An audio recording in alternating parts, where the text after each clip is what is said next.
I don't get paid, I don't get paid to teach here. I come here because I love you guys and I want you guys to get better.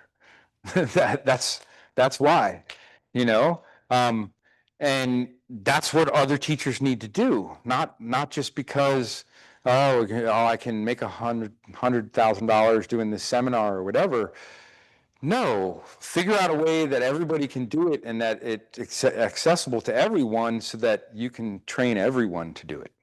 Um, and then when you have everyone trained to do it, then it's just going to become easier because now I have people who can assist me in seminars because they've been doing Tuina with me for 20 years. And so I can say, to my student in Orlando, Wendell, Wendell's a fantastic Tuina practitioner. And that's all he's ever decided to do. He decided he did not want to go to become an acupuncturist. He's just a massage therapist that uses Tuina. But he uses Tuina like Chinese medicine, so he's an exceptional massage therapist. Um, but I can say to him, hey, I'm going to do a seminar up in Gainesville. Can you come along with me and help him be my assistant? And he's going to get a lot out of that because he gets to go through the whole training with me again, and he gets to assist people and answer their questions. That's how it's supposed to work.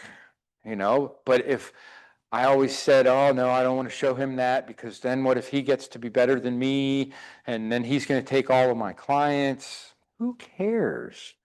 Who cares? There's plenty of patients to go around for everybody. So, that's really what we're talking about when we get into teaching Tuina is that we want this so that everybody improves, everybody gets better. Is your Chinese medicine going to be better after this class? That's what I want. I want you guys to have some new tools that's going to make your treatments more successful. Go ahead. Cervical roll. Yep, let's talk about the cervical roll. That's the one that everybody gets a little touchy on because as soon as you start doing it, they're like, oh no, they're going to crack my neck. So cervical was very, very easy. So imagine that position that you're sitting above the person and I have my index finger on the base of their cervical vertebra. And I'm just going to do this with my hand and walk all the way up to their occiput. And I'm going to come back down. I'm going to do it again. And I'm just going to keep walking up with that same little roll.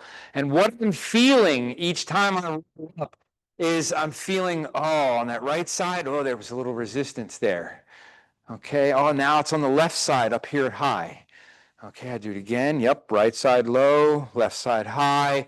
I do that like 3 times to solidify, okay, I know where I'm working. Low right, high left. Now, as I'm doing that and I get to that spot where I feel there's a little bit of extra tension, I just roll through that area. And now I keep rolling. I get up to that spot in the left side, I roll through that area. And then I go right back to rolling. All I'm doing is, say, taking the range of motion that I'm doing and increasing it by 10%. Where it's tighter, increasing it by 10%.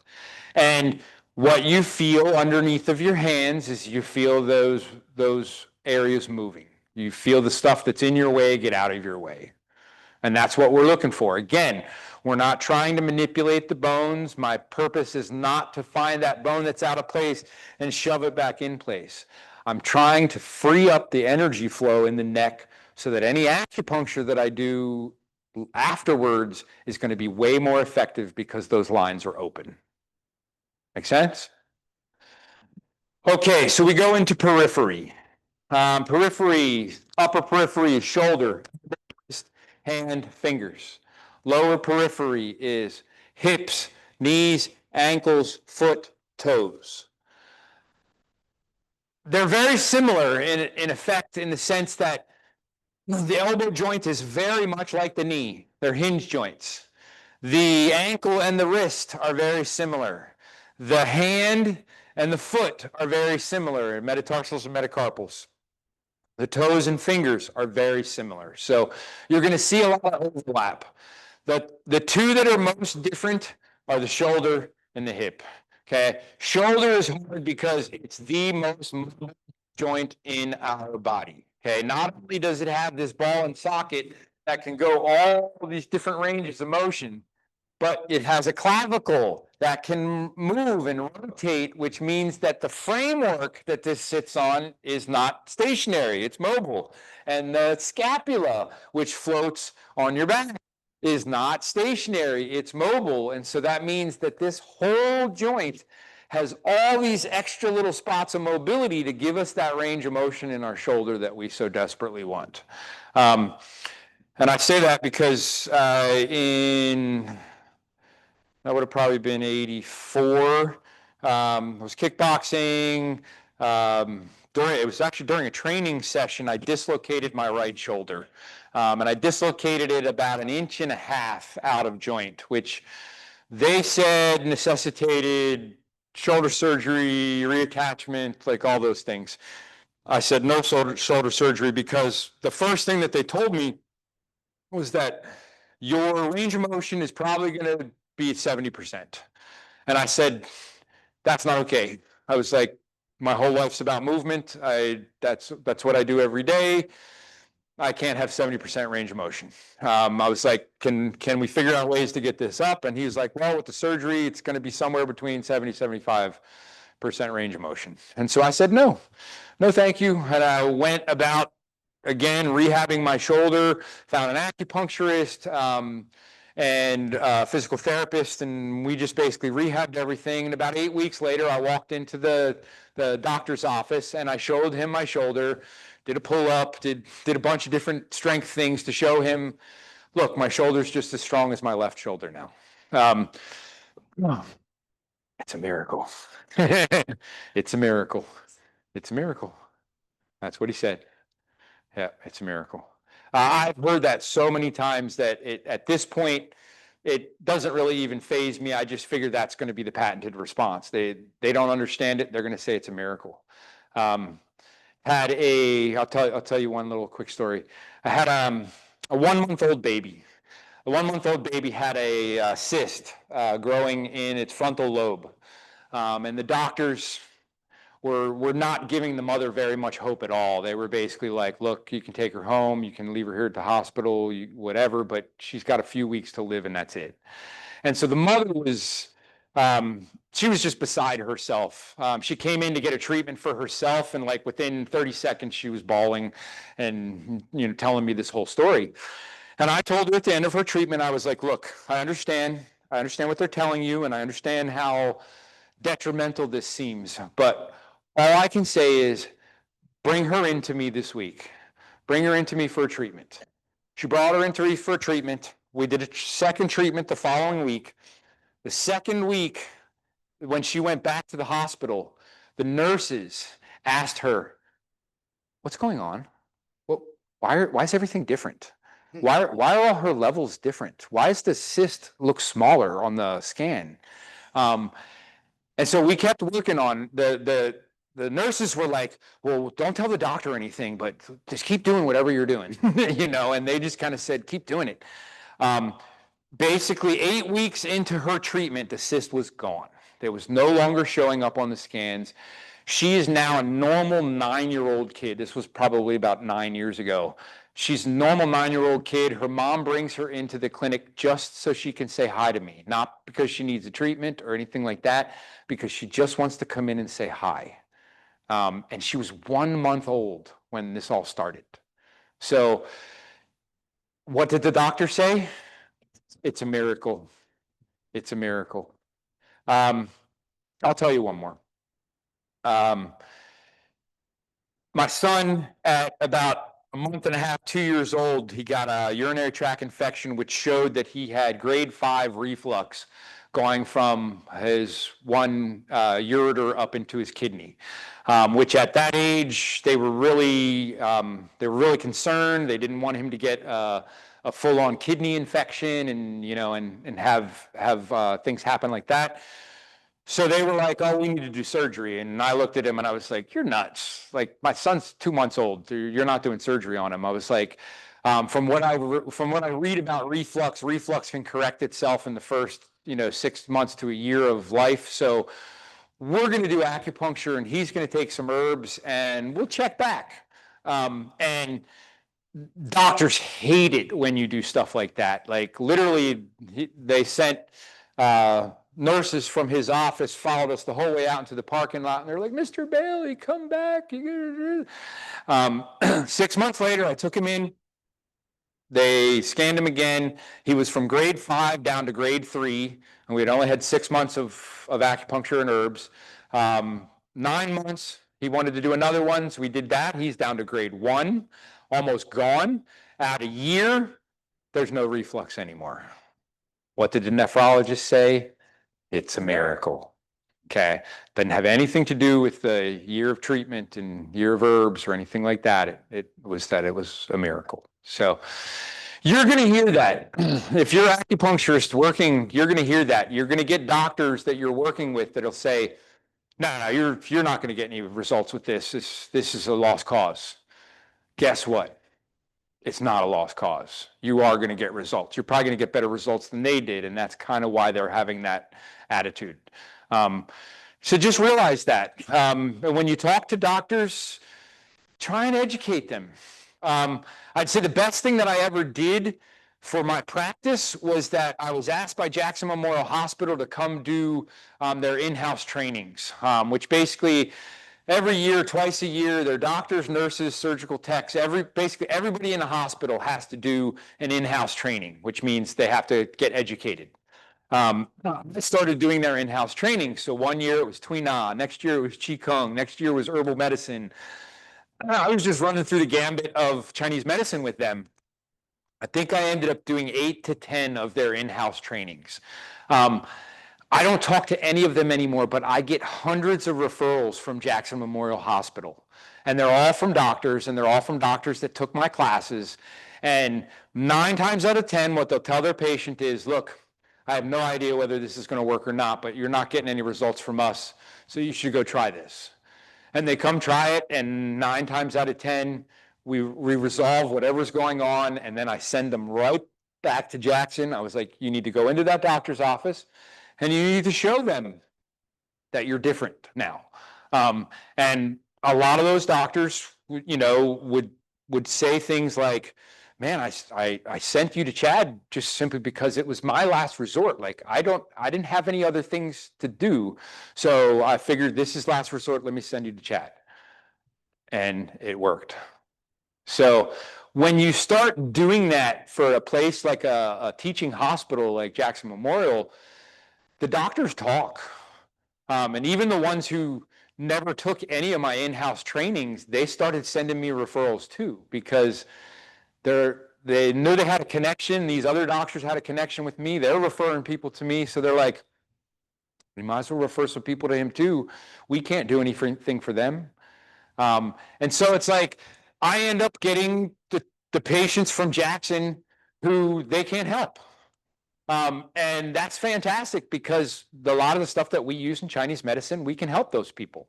At least more than what Western medicine is helping them. Maybe not always 100%, but we can get them further down their treatment path than what Western medicine has gotten them. Let's start with shoulder. Since shoulder's the toughest, who wants shoulder guinea pig? Come on, sorry.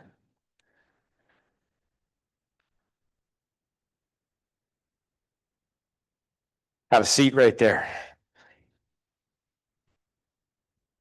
It's all falling apart since I turned 75, but Sit. sit, okay. Yes. Yeah. Perfect. It's more right shoulder. I think there's a little bit cartilage damage in the right shoulder. Yep. Everything else has got pretty good. All the information he's telling me is correct. Because I can feel here, and you can probably see it, his clavicle's low on this side. It's a little lower than the left, and his clavicle's low up here than it is on the left. So that means this clavicle is what? Sunken. Okay, it's dropped. Okay, so we're gonna work right. That means I block off his left. I ask him to sit back like I'm a chair. And I'm gonna put my thumb in his clavicle. Okay, because if I do this with his arm, what happens to his clavicle? It raises with his arm. I want that clavicle to stay put. And I want to only rotate here in the shoulder joint itself. And he can feel that little bit of gristle. And notice I'm making really small circles. I don't have to make these super huge wide circles, just making a small circle. And then I'm going to reverse it. Still small circle. And then I extend it. I bend so that I can push towards this shoulder. And then I'm going to bend in front so I can pull straight back. And then he sits up straight. Put your head up straight so they can see your clavicle. Is it about the same now? And then over here on the side, it's still just a little depressed, but it's up higher. It's actually sitting flat now. So we're going to come over here and we're going to do the opposite. I lost my hat. Block off this side, lean back like I'm a chair. Keep this. And when we do this, we're not doing this. We're not doing a choke. We're holding down the clavicle. And then I hold the arm, give it just a little bit of pressure in towards the shoulder joint, and I start those rotations again.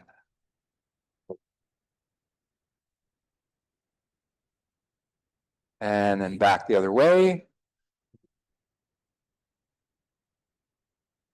And an extension. Bend and push towards the opposite shoulder. And pull straight back. Excellent. And that looks very good in front. Still just a little bit, but I think that might have to do with some tension here in this trap and around this shoulder blade.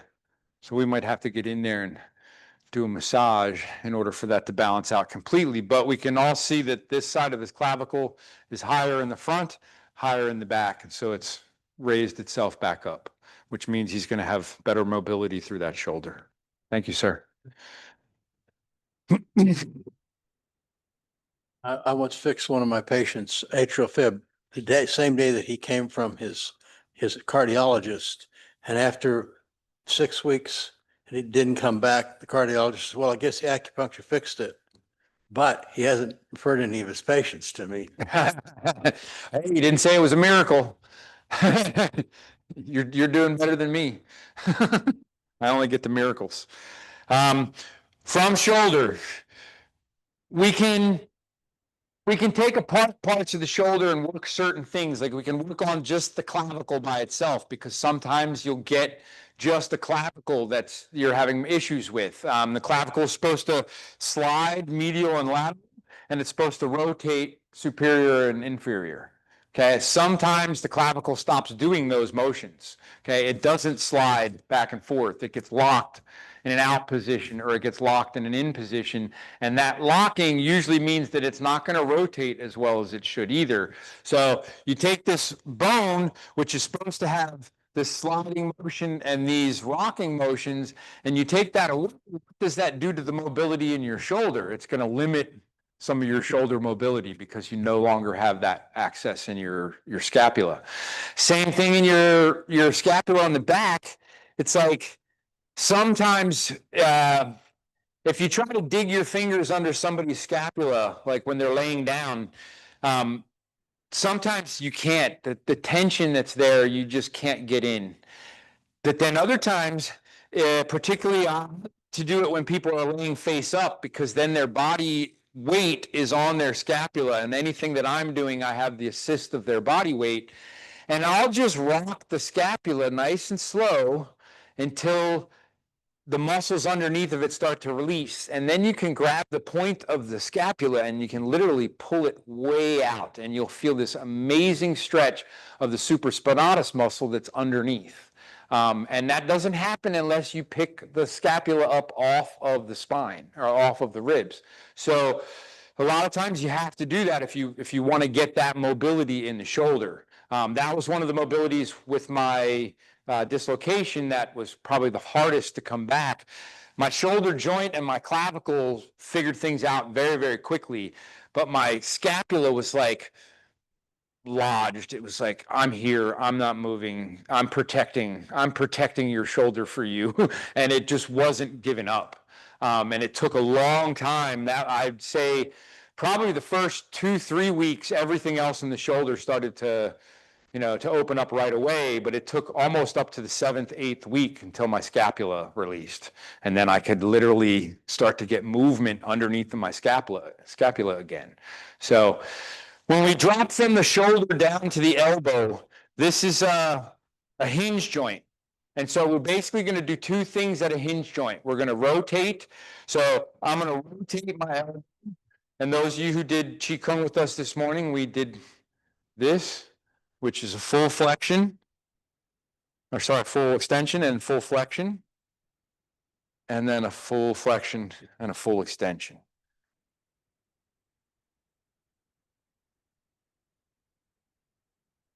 And if it's been a long martial arts weekend, then my elbows would be popping and crackling.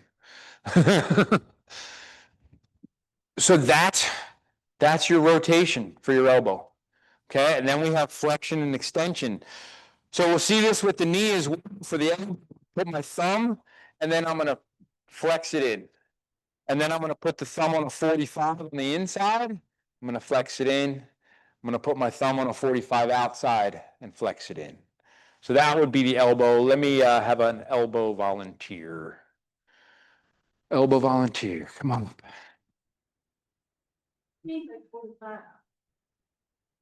45-degree angle. Beautiful. So elbow, we'll do left since I'm on the left side. So we start with that rotation. Full flexion, full extension in a circle.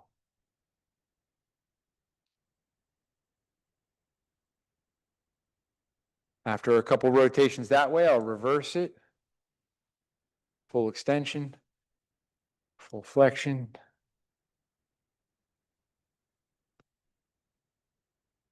Then we're going to use straight across.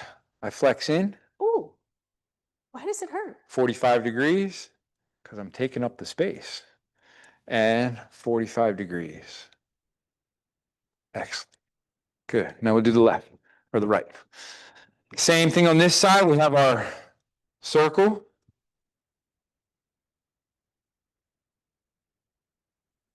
Both directions. Notice how I'm hitting that full extension position, full flexion position. And then we have our straight, 45, 45. And that's your elbow. Thank you. You're welcome. Notice that it was tender on her left, but not on her right. So that gives us information, right? That gives us information. So on the right side, there's some tenderness throughout that elbow crease, which is related to lung 5, pericardium 3, heart 3. So all of those along that crease. So there's something in there that was tender. So something to look into. Just on that one side, though, not on the other side. From the elbow, we go down to the wrist. The wrist is by far the most variable of all the manipulations. We don't even really talk about specific manipulations in the wrist. I talk about concepts of movement and how they move with the wrist. So give me a wrist. So she's going to stand for this because it'll be easier for you to see. She's going to stand in front of me, and she gives me her right wrist. So all I'm going to ask her to do is just lean back, like you're going to fall down, and I'm just holding you.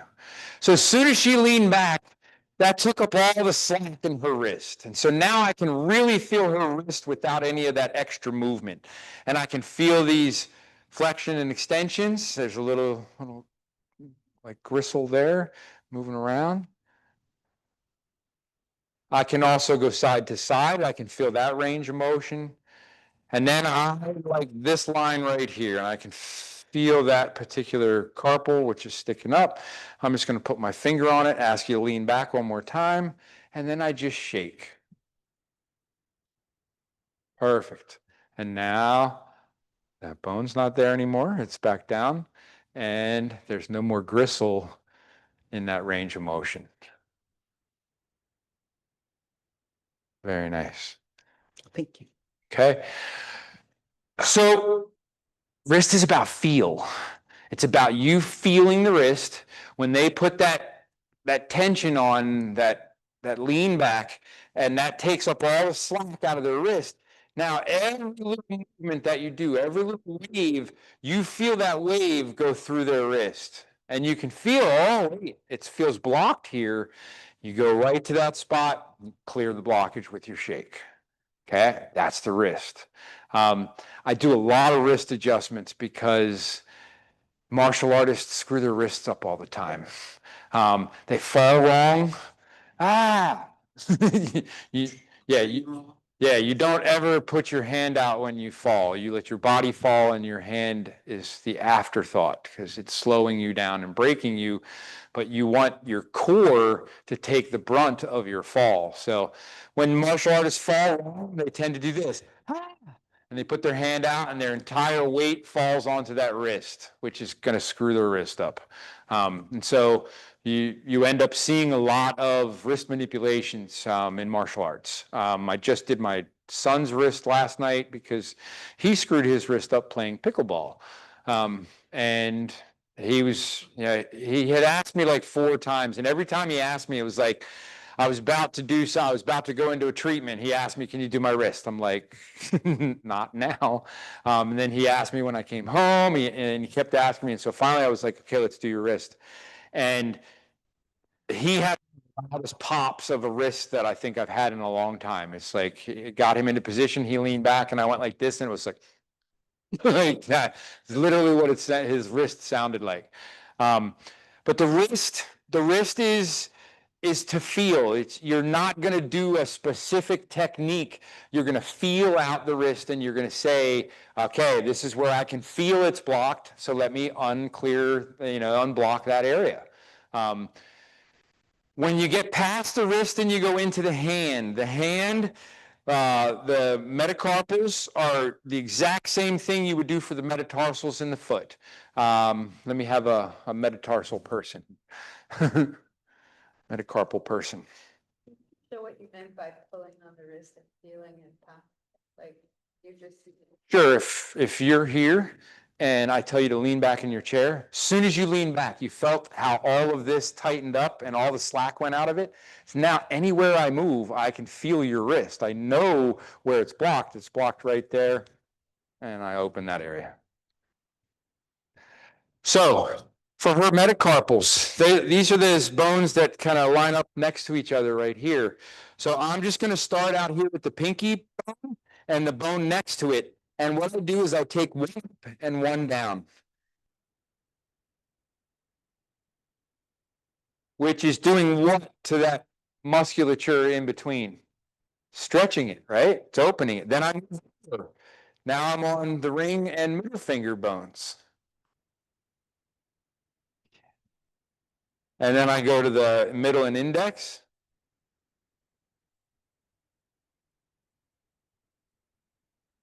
So what she can tell you is that some of them feel different. Like this one on the outside, I had to work a lot more to get it to move. And then when I came in here, that was moving a little bit better. And then as soon as I got the index and middle, it was like, wow, that's really open.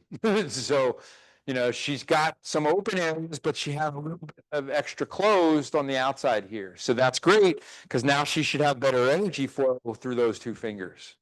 And then we do the same thing on the other side. Top and bottom, just up and down.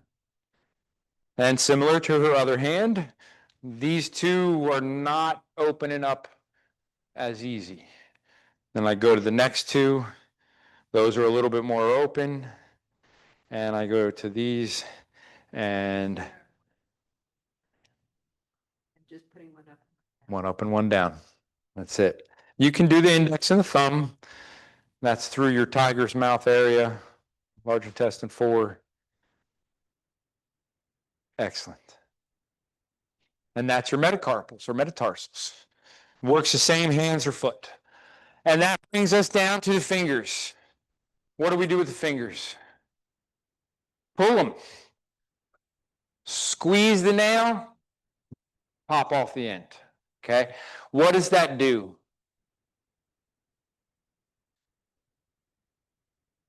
Opens the joint, but more importantly, what does it do energetically? Opens the meridian that ends in that finger. Okay, all your meridians either start or end in the fingers and toes. So if you pull that finger, you open that meridian. It invigorates the meridian. Okay, and so we do that at the end of almost every Tui Na session because we just want to make sure that 12 meridians are open. So you pull out the fingers and toes. If you have an injury in the fingers or toes, you might do more than just those normal pulls. You can take any joint, like let's say my index finger, and we'll talk about the joint that's closest to my knuckle. If this joint is injured, I might do side to side and rotation in that joint just to get that joint moving. And as soon as I did that, I went, and now it feels a whole lot better than it did before because that finger was kind of jammed. So you can do that to any of the joints along the finger. So I can come out to the end joint and I can do the same thing, side to side, twisting, and open that up. Okay. If they have hand injuries, if they've had something happen traumatically to their hand, I can guarantee you some of the fingers are probably not articulating the way they're supposed to. And you doing those teeny little twists and lateral flexions can really, really help open up and bring use back to their hands. I had a woman who had a stroke, and her primary thing was her left side was not functioning. She had kind of a slack face on the left side, her left hand, her left foot was doing a drag toe. It was all on that left side. And for her hand, what we started to do was I started to do Tui Na on her hands as if her hands were blocked and they weren't open and they weren't flowing. And so I would open up everything on her hands, each little joint. And what started to happen is she started to be able to do this with her hand. Like her hand just started to do that little flex and relax, flex and relax. And then the next week it was like she could start opening and closing her hand, and then it was moving her arm, and then everything was back to normal. So it was like we started with just a teeny little bit of movement in the very, very end of the extremities and let that movement kind of take over the arm. Say that again. Trigger finger, big time. I do a lot of work on trigger finger. You can do it with acupuncture, but you can also do it with Tui Na. Doing those same things on the finger. Come on up. Doing those same things on a trigger finger will a lot of times alleviate it almost right away. Beautiful. Make fist. Open. Oh, Open. towards you? Yeah, perfect. Okay. Oh. Mhm.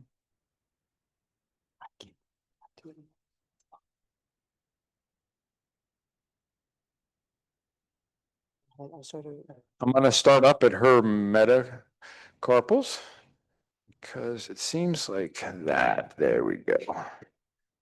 last year started this low, then it went to that. Middle finger. Interesting. I just don't want it to go to the other. Okay, so right at the base, I'm going to do that rotation and lateral flexion. I'll come up to the next joint, rotation, lateral flexion. Rotation, lateral flexion. Fantastic.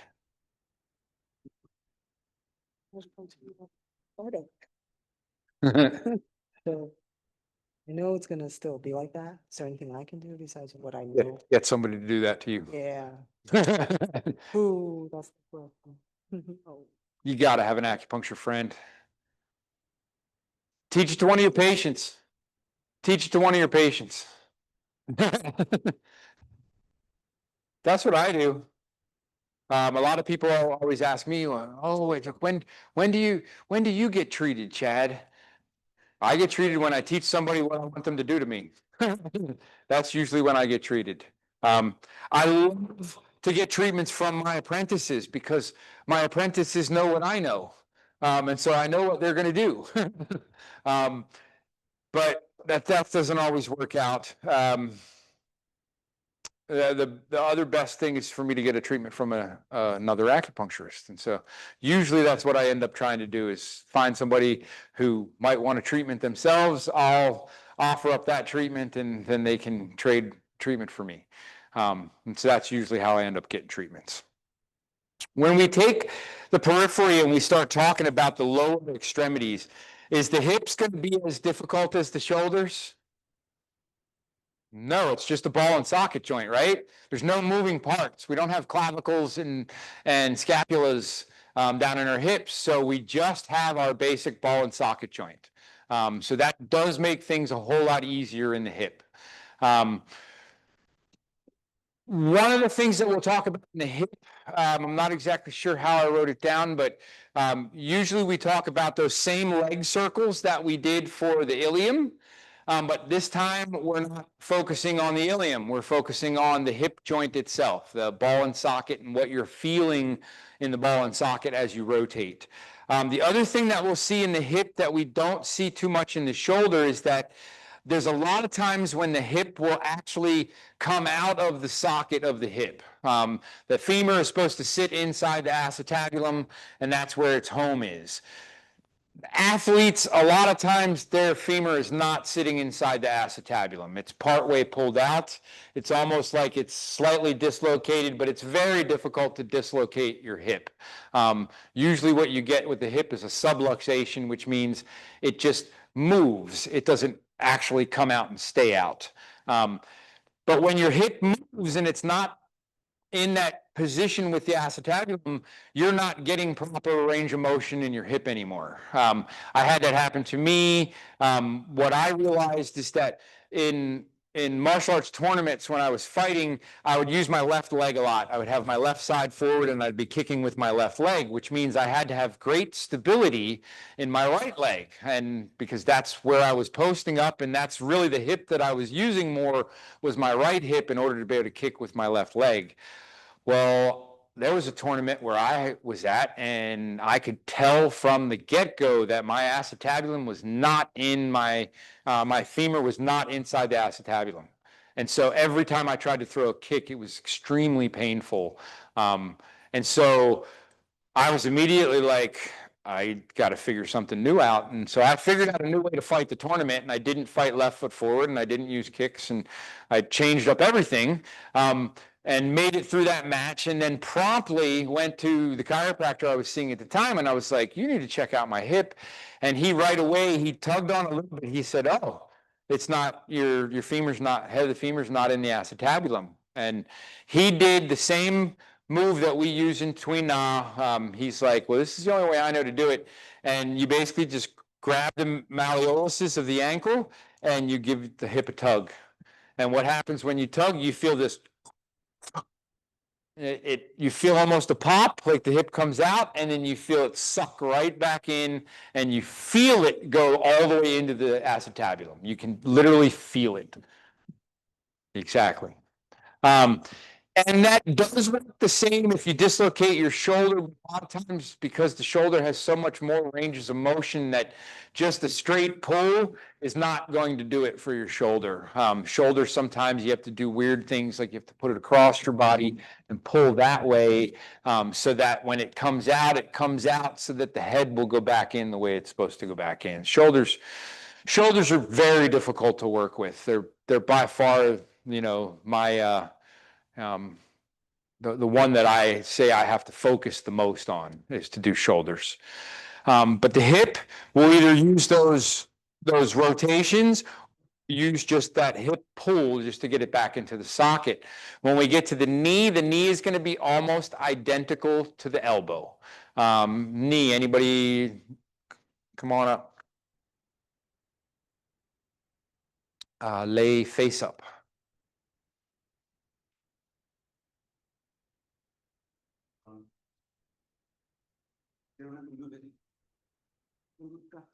Perfect.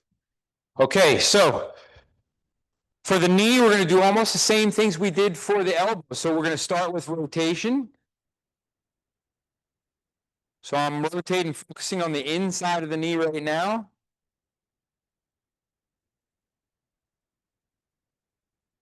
And the outside of the knee, same. And that already manipulated itself. Then what did we do in the crease? We put a thumb. This time we're going to put a forearm. Straight in. 45, 45. How much pressure am I putting on it? Moderate, right? Would you, right? Not, definitely not more than moderate. And then the same thing for her other knee. So we got rotation, going from bent to straight on the inside, rotation, bent to straight on the outside, and flexion, center, inside 45, outside 45. Okay? So that was very similar to what we did with the elbow, right? And instead of the forearm, I just use my thumb, and it's the knee, so it's much bigger. So that's why we need the forearm instead of the thumb, because we need um, a bigger tool to move the knee around. When we get to the ankle, ankle is not the wrist. What did we say about the wrist? The wrist is more feel. You're just trying to feel it out and use concepts. The ankle is by the book based on bones. So we start with the talus, then we go to the calcaneus, then we go to the cuboid, then we finish with the navicular. Okay, and those are the specific ankle manipulations that we do in Tui Na. Ankle, anybody need ankle?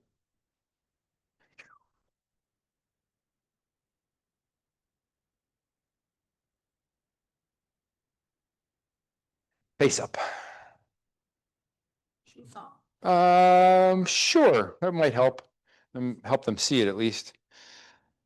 Excellent. So for the ankle, the first one is the talus. Where's the talus? You got your medial malleoluses, and then you have this platform bone that basically sits between the medial malleoluses, and that's what allows your leg to sit on top of your foot. Okay, so that talus is here. What happens to the talus? It gets jammed up and in. And so what we do is we put our pinky fingers right on the talus, and we take up all the slack, and then we pull.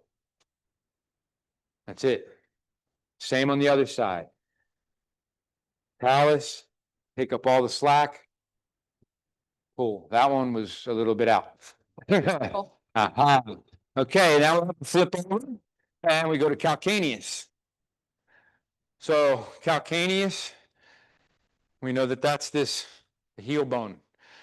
So I'm going to grab the ankle from underneath, and I'm going to put my palm on top of her heel so that my forearm can rest on her foot and toes. And now all I'm going to do is press towards her glute.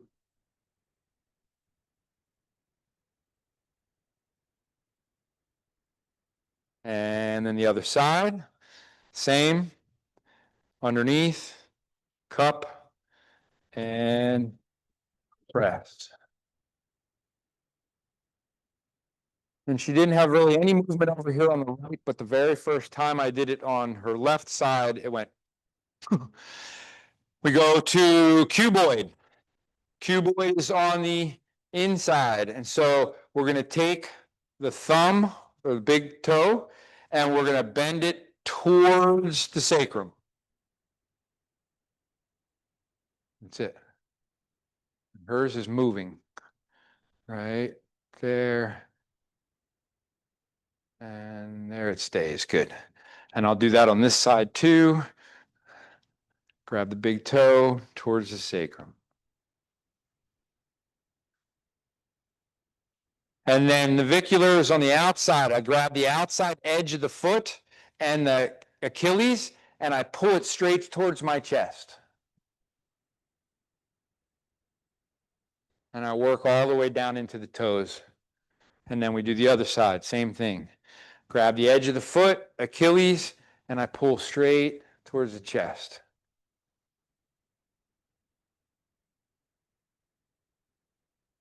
That's your 4 ankles: talus, calcaneus, cuboid, and navicular. Thank you.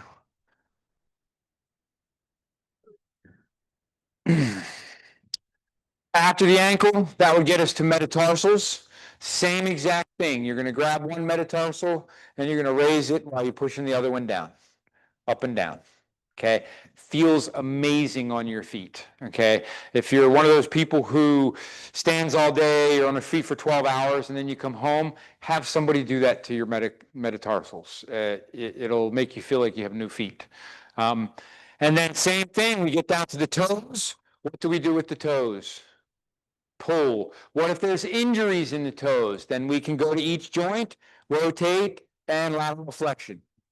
Okay. What helps the toes and fingers when you're doing each of those individual joints is that you can restrict the movement of the previous joint. So if I do it to myself and I go down this one, my hand restricts the movement. So when I get the twist and a lateral flexion, it'll work. But when I come up to this one, now I'm going to have a problem because I don't have anything that's stabilizing this part of my finger. So when I start to rotate, the thing is rotating. So for my patient, I can come up and I can block off that particular joint and then do the rotations and the lateral flexion without any movement involved. Okay, and so that means I can focus and specify into those particular joints of the hand. And that's really what you need when you're going to work with the fingers. Yep. Yep. Sometimes if you don't have a second hand, you can figure out ways for them to block their hand for you. They can sit on their hand. They can put their hand against their body, so their body becomes the stabilizer, and then now you can do stuff with the other hand. So there's other ways that you can think about doing that, but for me, the easiest way is to use one hand as the stopper and the other hand as the manipulator. Hopefully that makes sense. So we've gone through core, we went through periphery, and we're thinking in our heads that we want to understand all this conceptually. So what do we have to understand conceptually in order to make this work? We got to understand how the body moves. Okay, this is basically all a class in biomechanics. Okay, biomechanical physiology. How does the body move? How is it supposed to move, and how is it moving now? If it's not moving the way you want it, then you're going to do some things to change it and make it the way that it can work better. But a lot of times when you're looking at things in Tui Na, you're going to see things that are like kind of out of balance. And as you start to work, those things get corrected. By the time you get done, it doesn't necessarily mean that everything's in balance. It just means that you've checked the whole system one time through. And they're more balanced than they were before, but that doesn't necessarily mean that everything is completely balanced. If I can get you 90% more balanced than you were before I started Tui Na, is that going to be effective? Sure. If I get you 10% more, it's effective because it's more than what you were beforehand. So a lot of times we're not looking to do everything with the Tui Na, we're just looking to make the rest of our treatment more effective. And so that means that I don't necessarily need to make 100% of the corrections. I just need to make enough correction that then the acupuncture can function better. Does that make sense? Questions on Tui Na for today? If you're doing Qigong and acupuncture together, which one do you do first? Very good question. The answer is yes. The reason the answer is yes is because it depends. It depends what's going on with that person. And that's the same thing that I'll tell the chiropractors at my office, because they're always like, well, Sometimes I have patients who, they're really difficult to adjust and they have so much body tension. It'd be really great if they could get acupuncture before their adjustment. And so I'll do acupuncture before their adjustment, and then guess what? Their adjustment is smooth as anything because the person's completely relaxed. Other case, they won't have any trouble adjusting them, but they'll have trouble keeping them in position after the adjustment because of hypermobility. Then I want to do their acupuncture after their adjustment because the acupuncture is going to help stabilize the area and bring back some of that solidity to the area so that it's not so hypermobile. So then that stands to reason that if I really want to help the chiropractors, I should be doing an acupuncture treatment before their adjustment to make it easy for them to adjust, and then doing a treatment after their adjustment to make sure that whatever they did is holding. That's probably not going to happen, so we have to go for one or the other. The one that I tend to choose is I do it after they do their adjustment. Because what I've found is that acupuncture is fantastic at stabilizing areas that have become hypermobile. And so almost anybody who's getting regular chiropractic adjustments has a mild amount of hypermobility. And so for me to be able to work on them afterwards is great. The patients also tell me that that's their preferred time to get their acupuncture is after they've been adjusted, because if they get my acupuncture first and they get totally relaxed, then they go in and lay down on the table and this person starts cranking them around, a lot of times they get all tense again because of the adjustments. So it's like, let's get all that out of the way. Make sure that you're straight, make sure everything's comfortable. Then you come get your acupuncture, and then they can leave with that look on their face that, where am I? Who is this? And that's what you want, because then they're going to go home, they're going to be relaxed. They're probably not going to do anything that's going to injure that again that day because they're going to be in a much more passive state of mind. So to me, I like to do acupuncture after the other work because the acupuncture is going to really help to stabilize everything that's been done. Doesn't mean that I'll always get to do it that way. And sometimes the chiropractors are just like, man, I can't budge this guy. I've tried to adjust his low back like 4 times. I've done massage. I did some TENS unit. I did all these different things, and I still can't massage or adjust their lower back. Can you do some acupuncture on them? I'll do some needles. Within 15 minutes, they do the adjustment. It's super easy. So a lot of times it's going to be based on things like that, like what do you need it for? If it's needed to help those adjustments, then it's going to be beforehand. But if I have my choice as the acupuncturist, I'm almost always going to choose to do it after the work. And that'll be massage too. If they're going to get a massage, I'd much rather see them for acupuncture after they've gotten their massage. Because I'm going to be able to look at what the massage therapist didn't get to get done, and I'm going to be able to do most of that with the acupuncture.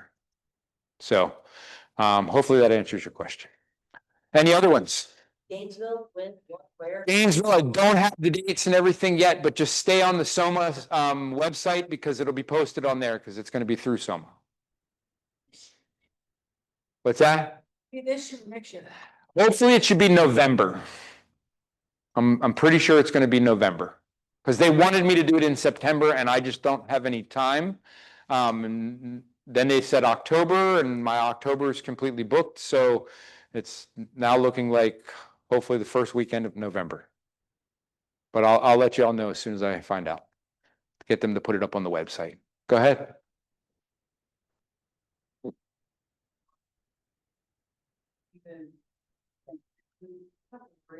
People that have very special. No, because again, you're doing it all with Ting, you're doing it all with sensitivity. So you're going to feel whether or not there's hypermobility there, and you're going to adjust your ranges to deal with that. Almost everything, like I could have, when I demonstrated on people today, I could have done things much, much bigger, but I didn't because I wanted you to see how small and how subtle everything can be. You don't have to do very much. A lot of Tui Na is putting the person in the right position so that they can relax and let things go back to where they're supposed to be. Whereas a lot of times in chiropractic and osteopathic medicine, when they're dealing with bones, it's I'm pushing this bone back into position like this. We rarely ever do that in Tui Na. In Tui Na, it's always like, okay, let's look at the shoulder. The shoulder needs this. Okay, let's put the shoulder in this position. Let's let him relax there for a while. And then when it relaxes and drops, okay, perfect. It's good. So a lot of times you'll see that in Tui Na. So some of my acupuncture patients get scared when a chiropractor's kind of looking to do their stuff on them because they're used to me doing everything super subtle where I just put a hand here, tell them to take a deep breath and and things go back. And part of the reason that the chiropractors ask me to work on their patients is because sometimes Tui Na works better than chiropractic in the sense that they know if I'm going to do the Tui Na on them, that joint's going to stay stable. Whereas if the chiropractor works on that joint, then that's going to become hypermobile really quick.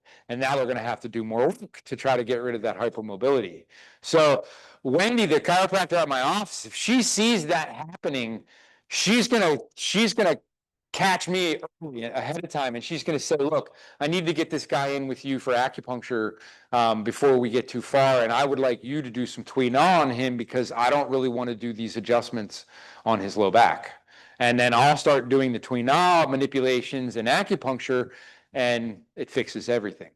So it's like you have to have people also that you're working with that know that they can refer to you when their tools aren't doing what they want them to do. And that happens a lot with chiropractors. If you're an acupuncturist working in a chiropractic office, you can be a gold mine for that chiropractor, but they have to be open enough to realize that they need to let you work in order for that to happen. Thank you guys so much. I really appreciate your time.